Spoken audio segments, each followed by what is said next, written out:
How's it going, everyone? Mask here, back with another Epic 7 video. Now today a patch has dropped, patch notes have dropped for the game, and I'm excited to check them out. They've been teasing about a bunch of updates in a dev note. I didn't really get to check out the dev note, but patch notes are just one step better than that. So we're gonna check those out together.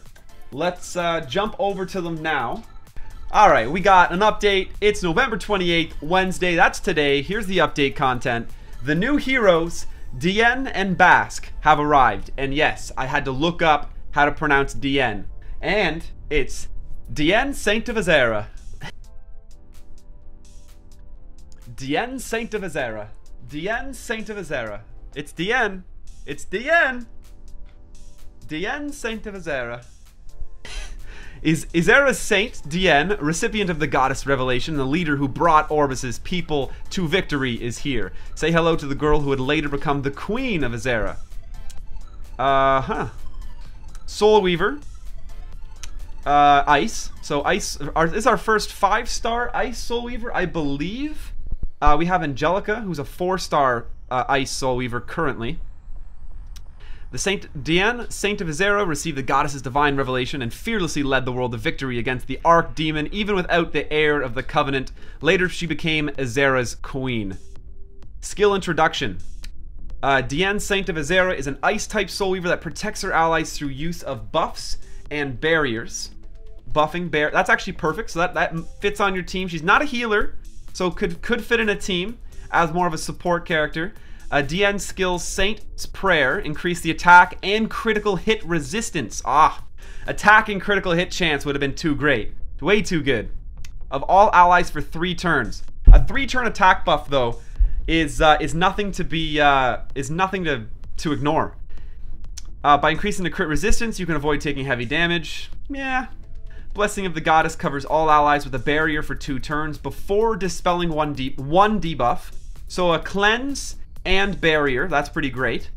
The strength of the barrier increases based on the target's max health. That's not always optimal because you often have low max health on your damage dealers. It is better when it's the caster's max health that makes the shield, because then you can build her extremely tanky and have her dish out huge shields. Diene's regular skill, Light of Judgment, emits a ray of brilliant light and increases the caster's combat readiness by 10%. When the caster is buffed, this effect is doubled, so 20% obviously. The cooldown time for Diene's skills are not long, and her skills increase combat readiness. With this combination of skills, using equipment that increases speed can make Diene a valuable member of your team. So she'll just be popping off non-stop. So it's her skill 1 that increases that combat readiness by 10%. Increase the caster's combat readiness. Skill 2 is what covers the allies with the barrier. And unfortunately, it is the target's max health that barrier is calculated from. But a 3-turn cooldown and 4-turn cooldown on her main skills is pretty good, considering all the combat readiness buffs that she gets. Before awakening, this increases the attack of all allies for 3 turns, and it adds critical hit resistance when you awaken it. Now, this is the part that the people in chat here have been talking to me about. It is up in the air as per whether or not this combat readiness is just for the caster or for your whole team. If it was for your whole team, this would be extremely broken. So I'm leaning towards it being more just for the caster. The way they kind of describe it up here too, it leans me towards believing it is just for the caster. But it doesn't really talk about it a whole lot. When they mention it up top here, they only mention the attack buff and the crit resist buff, and they don't elaborate on how it has this 50% combat readiness buff. But I mean, even if it's just a self buff for 50% combat readiness, that is incredible. It's gonna be up in the air. If this is 50% for your whole team, she is a core member of a lot of teams. Without this, with this only being a self buff for 50% combat readiness, she's okay. She's bringing in a cleanse, a barrier, and a 3-turn attack buff. So she's essentially going to replace... she would replace Elson in a lot of core teams. You're not getting that defense buff that you like from Elson, but you are getting a barrier to sort of make up for the lack of that defense buff. And you're getting a crit resistance that sort of offsets not having defense. Other than that, Really, yeah, it's really just the barrier. I guess she's got that one debuff cleanse that can come in clutch, but often you're covered in so many debuffs. If you're ever in a situation where you really feel like you need a cleanse, you kind of need one that cleanses everything. So let's move on to Bask. No way she's better than Elson. Yeah, I mean, Elson's got the heal. Elson's heal is sort of worth her barrier, so that defense buff is going to 1-up.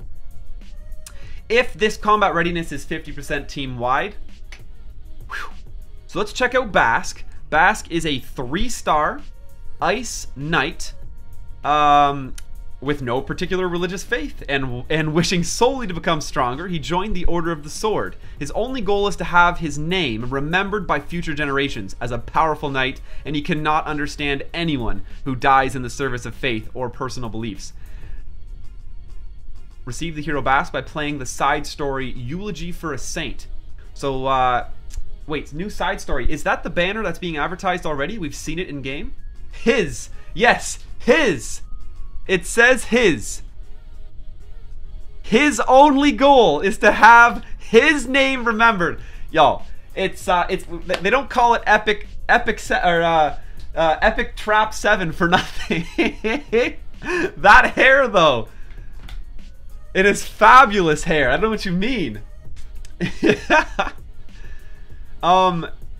Bask is an ice-type knight that specializes in decreasing the attack strength of an enemy as well as dispelling their buffs with his skill Shield Blow. Slashes with a sword with a 50% chance to decrease attack for 1 turn. Damage dealt increases proportional to the caster's max health. This is cool. He could be a front line. You're going to have him super buffed up and tanky. If you get that 5-star knight artifact on him, that makes him have a chance to use his skill 1 on an opponent after they attack any of your allies. He'll constantly be dishing out this attack decrease, and I assume it scales up a little higher than 50% with some skill ups. Now his skill 2, Shield Blow, attacks with a shield with an 85% chance to dispel all buffs. Damage dealt increases proportional to the caster's max health. Once again, it's nice to see the damage increasing with max health. You can really build this unit tanky, tanky, tanky, and 85% chance to dispel all buffs. That is incredible. So that is a full debuff of your enemy. That 85% probably scales up to 100% with a couple skill ups easily. All 50% skills end at 75% and 85 end at 100%. That's fantastic. But this guy, this is one of the most consistent debuff characters I've seen. This is actually really, really nice. And you're going to use that. That might even come in handy in PvP. It's harder. It's harder to bring a dedicated tanky unit into PvP, but the free hero looks a lot better than the 120 summon hero. We'll get to that for sure. Before Awakening, active his skill 3 on a 6-turn cooldown, so fairly significant. Covers all allies with the Will of Protection, granting immunity for 3 turns. Wait. Immunity for 3 turns before granting a barrier to the caster for 3 turns. Barrier strength increases proportional to max health. So the way this is worded, it leads me to believe that he doesn't put immunity on himself. Not sure about that, but I mean, he is a huge tank, so that's not terrible. But he is definitely barriering himself. But we're also coming into that caster's translation error potential. This might also barrier your entire team. It says allies. Covers all allies with Will of Protection. Immunity equals no debuffs. Immunity to debuff, right? Yeah. Oh, cannot be damaged. That's invincibility. Do not get that messed up. Thanks for that. So immunity is immune to debuffs, which is fantastic in PvP actually. Not being able to get debuffed is phenomenal. And granting a barrier to the caster. Now, like I said, there's a wording in one of Krau's abilities that says exactly this. Buffs the caster, but it's an AoE ability, and it actually applies it to your entire team. So this is up in the air as to whether or not your whole team gets this barrier or not. We're gonna have to see. Similar to how we are just not 100% sure whether or not Diene is going to buff everyone's combat readiness by 50%. Regardless, Bask is a phenomenal unit. You are going to use this immunity and this debuff, absolutely, and a fairly reliable attack debuff as well. So you're going to attack break your opponent remove their attack buff and any other buffs they have, dispels all buffs, and then give your team immunity to debuffs. This guy is basically the buff neutralizer. That's it. There's nothing happening on his watch. He will be the Wyvern enabler for many. That's actually a really good point. As a water unit too, he'll be a very good staple in Wyvern teams. A new artifact and memory imprint item has been added. Hey, look who it is. Bask also getting his own artifact. 5-star artifact as well. That's some respect to a 3-star character. A noble vow, an emblem given to them do members of Azera's orders after they pledge to dedicate their lives to the goddess. Those given to knights resemble an can't even grab that word. An escutcheon? I can't even say that word. Moving on. While those given to priests resemble a rosary. It's the name of the shape, and I have no idea how to say it. As health decreases, defense and effect resistance increases by up to 25%. 25% defense boost. The former king, Diene's husband, perhaps? As health decreases, at level max? What? As health decreases, defense and effect resistance increases by 50%? That's insane. Damn. Alright, old pocket watch. Old pocket watch, ice material, Taurus, a pocket watch left to Bask by his father, engraved with a short inscription. So obviously, this is a material needed for Bask, probably leveling up his skills. Obviously, it had to be added to the game. Diene, drop rate up, so it's going to be Diene's banner, obviously. During the event period, players will have a higher chance to summon Diene. Please note that Diene is only available in limited summon. During her limited summon banner, Diene will be the only 5-star hero that can be summoned, and her summon rate will be increased to 1%. Wait a second. Wait a second. This is very applicable to this absolute moment. So, increases her chance to 1%. So in order for us to actually evaluate that, we need to go ahead and look at summons real quick, alright? So they want us to summon on a banner. Whoa! Vildred, where did the CC banner go? CC's gone. I don't know how I quite feel about this yet. So you're going to increase her chance of being summoned to up to 1%. That's a 1 in 100 chance. But we're supposed to have a 1.25% chance to pull a 5-star hero. 1.25% chance to pull a 5-star hero, but on her banner, it's only going to be a 1% chance in total for just her. So pulling on her banner is actually terrible because it's reducing the overall chance at a 5-star hero. Now, if they increase that missing 0.25% and put it over to artifacts, that I wouldn't be too unhappy about. It said Diene will be the only 5-star hero that can be summoned, so only her. Yep, it's 1%. For her only, check the individual summon rates. It's under 1%. Yes, Moonstar. So you are right in what you're saying, but hear me out here.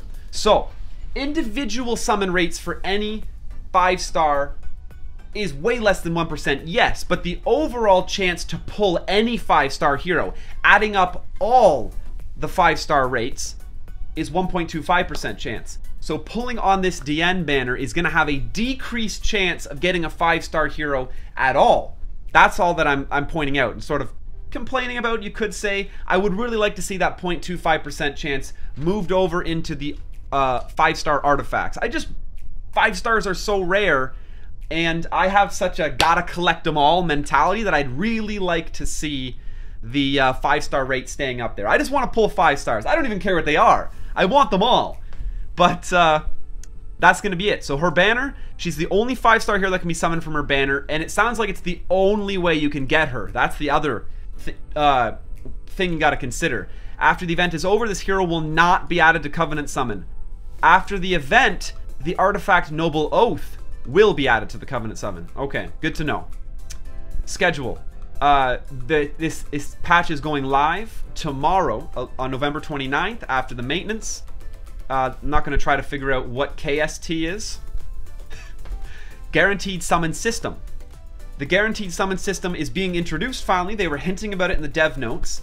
It will be applied to this limited summon banner. Each time the player summons a hero, the summon counter will decrease by 1, starting at 120. If the player has not received the limited summon hero, Diene, after 120 summons, the next summon is guaranteed to give the limited summon hero. Higher chance to get her from the 5-star pool.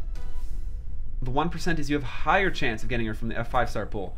If they've increased her chance from 0.25, I'll have to, when the banner comes out, I'll look at it again. There's also often typos in patch notes like this. That was I gave my speculation on it, but thanks, Boone.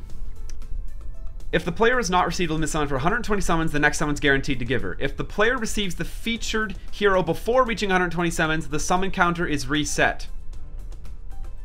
This is their pity summon system?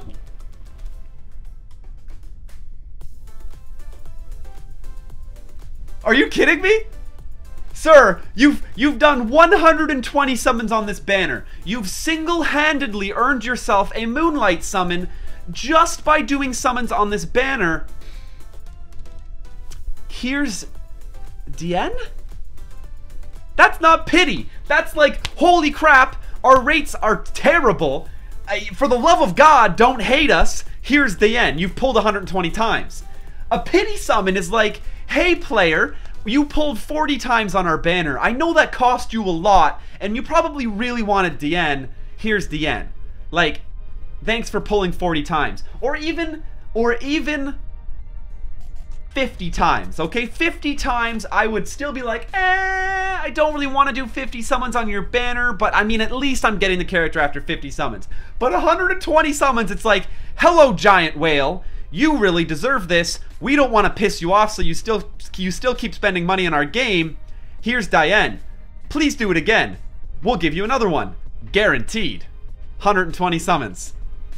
Okay, so full disclosure, I've been saving my Skystone up since the second or third day I started playing this game. I'm almost at 10,000 Skystone for the sole reason that I was saving up for this system. I wanted to see their pity system. I was like, hey, guaranteed summons? Sign me up. Obviously, we're saving my Skystone to spend on guaranteed summons. SSS imprint Diene is the whale trophy.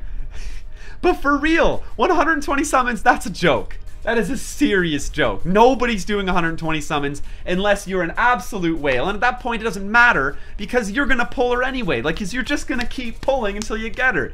You don't need the pity summon if it's 120. And it's not even a bonus summon. You do actually have to pull again to get her.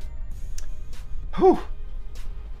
A special side story, a eulogy for a saint.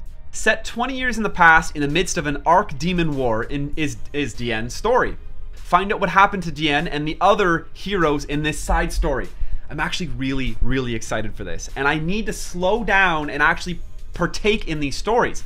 I have never played a mobile game that has incredible stories like this game does. I'm expecting beautiful cutscenes in this side story. They have not disappointed me even one time with their actual story in this game. It's phenomenal. One thing I'm really looking forward to is probably a slow replay through the story to actually capture all of the story there is in this game. Because I've skipped a large majority of it, just been grinding content. So Wednesday after update to December 20th, a eulogy for a saint will be available. Go to the lobby, tap battle side story. So it's in the same spot that Destina's side story has been, obviously.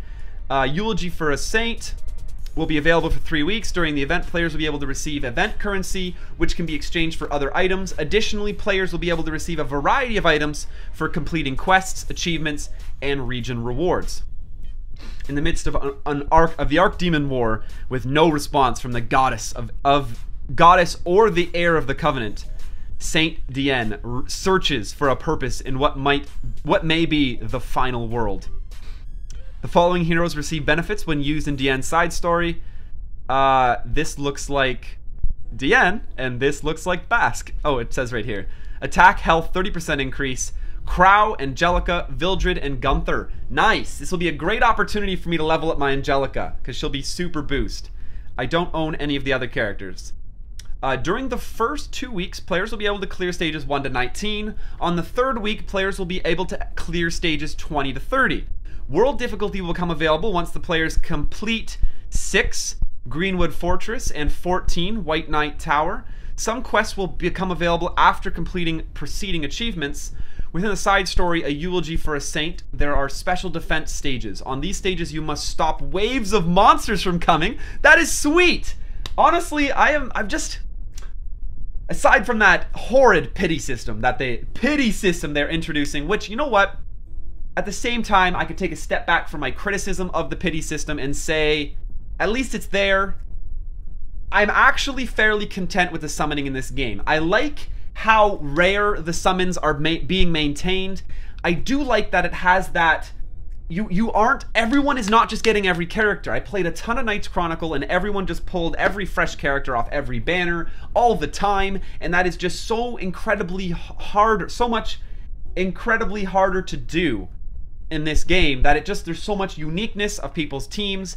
Everyone has different characters. You talk to people and they're like, hey, I got this really cool rare summon from the ML banner. Look at this cool new team I can get. And it's actually like really hard for me to just go get that character. So they're gonna have that unique advantage over me no matter what. But anyhow, focusing back in here, they really stepping up the side story game. We're seeing it unlock over 2 weeks, so it's gonna spread out the content a little bit, which is nice. And we're seeing a new type of stage or like battle to do in this defense stage. I guess they're calling it stages. So a new type of stage, the defense stage, which I'm looking forward to. Players can also receive urgent missions while playing the side story. That's great. In the side story region, players can acquire 2-star monsters and catalysts. Players can see details about which monsters and catalysts are available by tapping the region info icon. Players must clear all earlier stages in order to advance to the later stages in the third week. Side story changes. In order to prevent spoilers in the side story, players will be unable to see the names or details of quests they haven't started yet. I love that! They're actually putting some focus in on the actual story itself. That's how much work. This shows you how much work they put into their story, which if you actually read it, you know. They seriously care about the story of this game. So much so that they're going out of their way to make a change to how they've coded the game to prevent spoilers even. In the side story, players are able to use Diene as a supporter. In the side story map, players will move as Diene on the map. On the world map, players can tap the question mark button in the upper left-hand corner to open the side story help guide.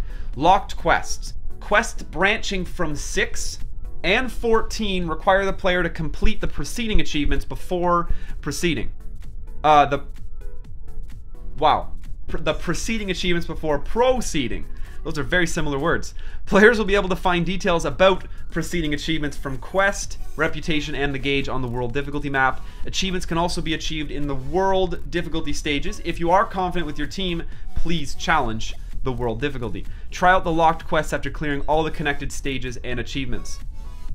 Preceding achievements. Clear Twilight Battle. Acquire wagon grass in the Iron Tomb. Eliminate monsters in Edge of Purgatory. And they're actually fairly significant quests. This is 100 monsters. And here we have defense stages. Defense stages are a little unique in that players must stop wave after wave of monsters. You will need to be extra prepared though, not only because there are more monsters than normal, but also because you will not be able to utilize any statues. Instead, there will be special monsters which give you various benefits upon defeating them. Special buff, Stolen Supplies, recovers the health of all enemies when the caster dies. Okay, so when the caster dies. It's weird that they always call it caster. When you kill this unit, it recovers the health of all your enemies. It is a Dark Goblin Bandit. Hymn of Victory grants 2 random buffs for 3 turns to all enemies when the caster dies. It'll be on Blood Skull Warlocks and Heat Samaquases. Mana Storage completely reduces skill cooldowns of all enemies and gives 10 soul when the caster dies. That's pretty impressive. On Dark Clyneodes Odes appears only in world difficulty. Cool. That'll help you power power through those levels when we're farming the event afterwards. I assume there will be a grind to do, similar to the Diene event. Event currency, Wagon Grass, available in 1 to 19, and Guardian Amulet, available in 20 to 30. So they're okay. So we will be hard grinding in the first 2 weeks to farm Wagon Grass and trade them in, I'm sure, in a trade-in section. And then when the new difficulty is unlocked, it encourages you dying today. It encourages you to re-grind for Guardian Amulets. I like that. I like that too. Just constantly forcing us back in there. Old Pocket Watch, Ancient Creature Nucleus, Blood Flaked Bone, Strange Jelly. I do like that you can exchange for Strange Jelly and Mullagora Seeds. Giga Phantasms are fantastic. Epic Frost Ruin, Greater Frost Ruin. I love these accessory chests. I'm always opening them with my ancient coins. We always love free Covenant bookmarks. Artifact Charms, I love as well. It's so hard to level up my artifacts. And then once again, when we refresh the exchange with Guardian Amulets in the 3rd week, they're bringing back Pocket Watches. They're adding Fused Nerves. The Small Sun Badge! Yes! I am not farming for the Small Sun Badge. You guys see it. Am I right or am I crazy? Am I crazy? Is this what we have to turn in for that girl in the... I'm not 100% sure, but I think it is. Ring of Glory, Mullagora Seed, yup! I am not farming, only 4, whatever. Don't you, how many do you need? I thought it was only 1 that we needed for that turn in. Some ring charms, which are great. Ring and necklaces are hard to level up as well. Yeah, Alexa, there we go. I'm getting my Small Sun Badge for Alexa. Fantastic. Reputation title. Duty 1 through 10 gives you Leafs. Goddess of the Heart. Oh, Reputation. So these are the quests, the Reputation quests to turn in. Goodness of Heart, 1, 2, 3. We're getting a rare Catalyst chest, which is cool. A bunch of Silver Transmit Stones. Sky Stone, Pocket Watch. Weapon Charms, Helm Charms, Armor, Boots. Those are not really important. But the Ring and Necklace Charms are nice. 15 Covenant Bookmarks. So we're probably getting... where's the... 3. So we're getting 30 free Covenant Bookmarks from this event, which is great. And there it is. 1 gold transmit stone. That is huge. I believe I'm actually at 4 now. I'm getting really close to my 3rd ML summon. Improvements in side story rewards and reputation. Treasure chests and the golden chests from the Goblin Gate now drop event currencies. That's not better. We don't need more event currency. No. We want good items from our gold chests. I'm not huge about that. Instead of tier 2 to tier 3 heroic equipment from the Goblin Gate, players will receive 15 event currency. The chance of dropping tier 2 normal difficulty and tier 3 world difficulty equipment from treasure chests has been halved, and the chance of obtaining Labyrinth exclusive equipment has increased significantly. I do like this. Labyrinth exclusive equipment. Event currency does turn into gold at the end, no matter what. Yeah. Content balancing changes. There have been some balancing changes made in multiple areas. For more detailed information regarding these changes, please see below. The cost to upgrade equipment using gold has been decreased by 40%. I've wasted so much gold. So much gold. And I know I'm not alone. I know there are there are you guys out there who have wasted a 10-fold more gold than I have, which is terrifying. Refund now. There it is. So we're gonna be saving a ton of gold. Like, for real. 256 reduced to 153. That's nothing. Whew. Wouldn't have advanced without upgrading. That's a good point. That's a really good point. Tax return, please. Please be retroactive. Labyrinth. The drop method for ancient coins in Labyrinth has changed. Before, in battle and in treasure chests, piles of ancient coins would appear according to a certain schedule. There was a chance that ancient coins could be obtained by battle in addition to finding them in treasure chests and piles of stones. You just said the same thing twice. Okay. After. Now you can obtain ancient coins regardless of probability from battle, and the chances of getting normal equipment and Labyrinth equipment have been increased dramatically. The increased rate is proportional to the previous drop rate of ancient coins. Damn! Ancient coins drop pretty regularly. So we're gonna get ancient coins still very regularly, and our labyrinth equipment drop rate has been significantly boosted. I mean, ancient coins used to drop for me like 3-4 times per labyrinth run, 2 to 3 for sure. So we're gonna be getting a lot more labyrinth equipment, which is great. The number of ancient coins dropped from treasure chests and piles of stones has been changed from 25 to 20. I can respect that. With these changes, players will get more consistent amounts of rewards and will receive more labyrinth equipment and ancient coins in general by exploring the labyrinth. Players expressed frequent dissatisfaction regarding inconsistent amounts of rewards, especially ancient coins. Thus, we are making changes as listed below. Labyrinth, Zone 1, amount of ancient coins per zone. Weird. Tyrael Castle and Chaos, 5. And then 9 scales up to 15 in Nixite Sanctum per zone. I'm not exactly sure. The amount of ancient coins that can be acquired has changed from 25 to 20. However, since players are guaranteed at least 5, oh, so they're adding guaranteed ancient coin drops. That's pretty cool. But they have nerfed the number of coins per dropping of ancient coins by 5. So that's going to be hard to totally balance out through your entire run. We'll just have to see how the actual drop rate, how often the ancient coin bundles of 20 are dropping. Other changes and bug fixes. An issue in which when Ravi used her skill Slaughter against certain monsters, she would attack too closely has been fixed. Kikaret's V2's Gatling gun is now positioned correctly.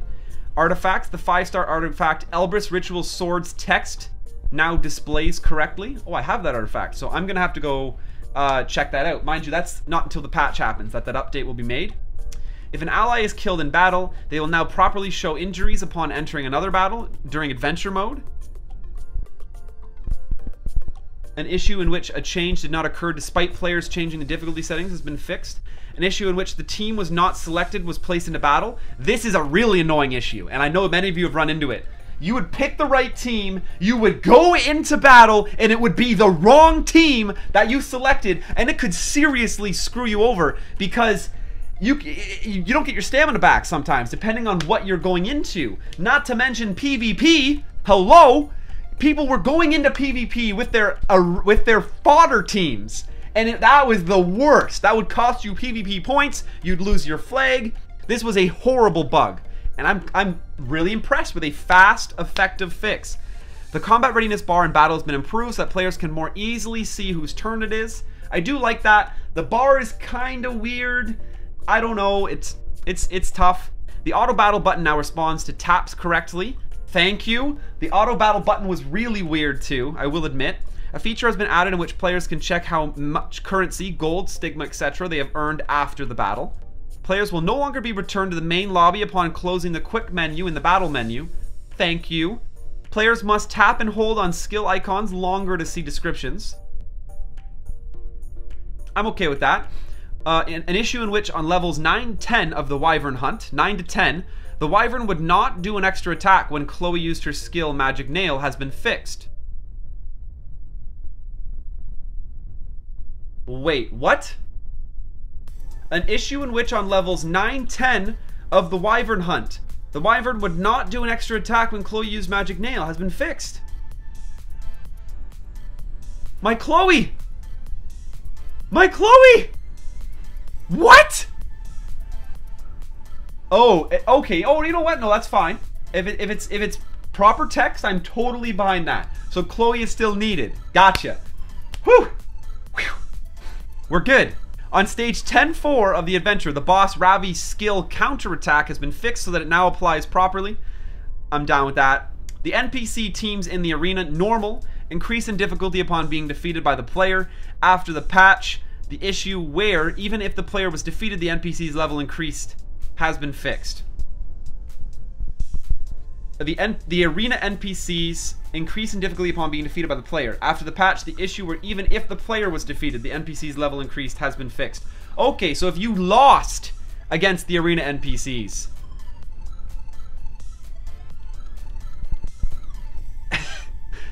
the level was also increasing. But who loses to the arena NPCs? I'm sorry. I do get it. I mean, sometimes you go, especially if you go on the wrong team. I personally never fight the arena NPCs because I'm just grinding real PvP so hard. There's way too many Sky Stones to be earned in real PvP.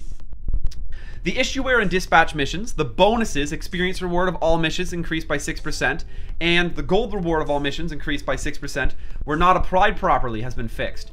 That's good to know. They weren't dishing out our bonuses properly. That's an issue. An issue in which some players did not see any effect displayed upon checking into their guild to receive a reward has been fixed. Removed Blessing of Sincerity and any related text from the pop-up that appears when players give aid to other guild members. Okay. Summons and summon tickets. The 5-star hero Cecilia has been added to Covenant summons. The 5-star hero Celia has been added to various summon tickets.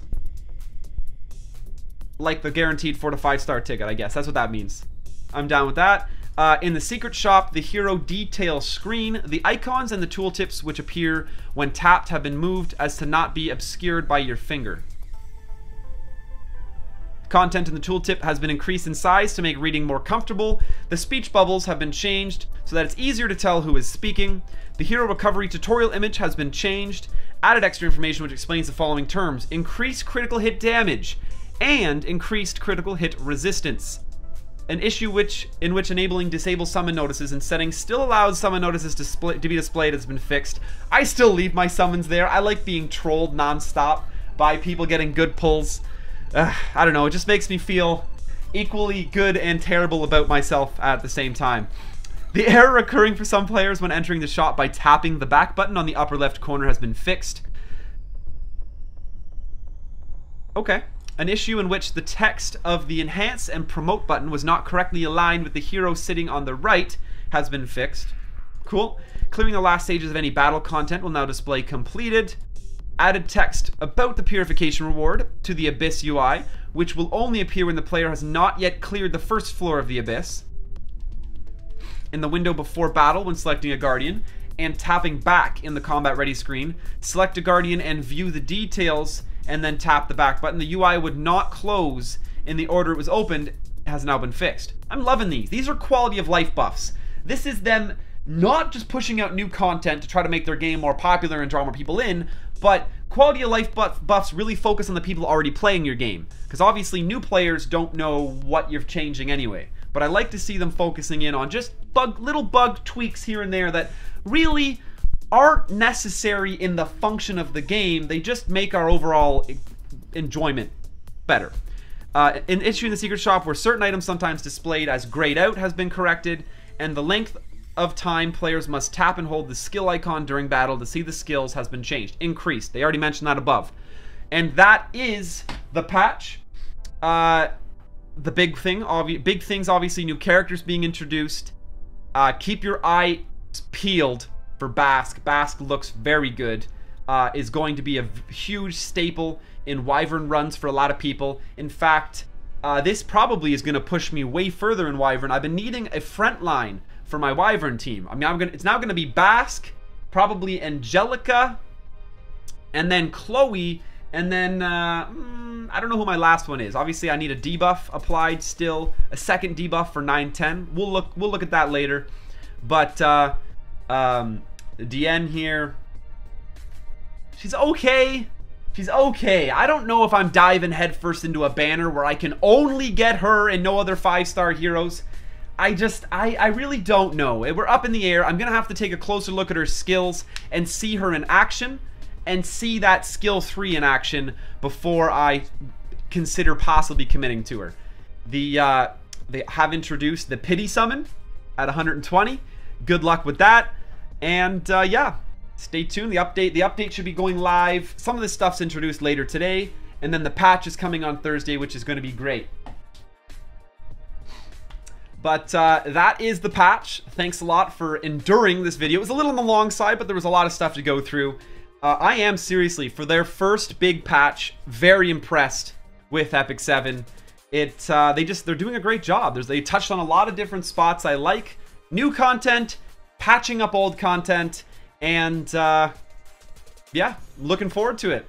The story. Oh my gosh, the story. Yes, I actually am going to take some time and pay close attention to this story. Now, I want to invite you all to come join my Discord server. It's in the link. The link to it is in the description down below. It's discord.gg/MasTV. We have an awesome Epic 7 community growing in there, and if you have any questions at any time, there's someone to help you out. We got a cool spot to post all your sweet pulls. We love checking out ML pulls and really any 5-star. And of course, because teams are so unique and diverse in this game, there's always a spot to get help on actually building and putting together your team. Jump in there, you can just paste the heroes you got, and there's tons of people who would love to just help you piece together a team to help you progress in the story.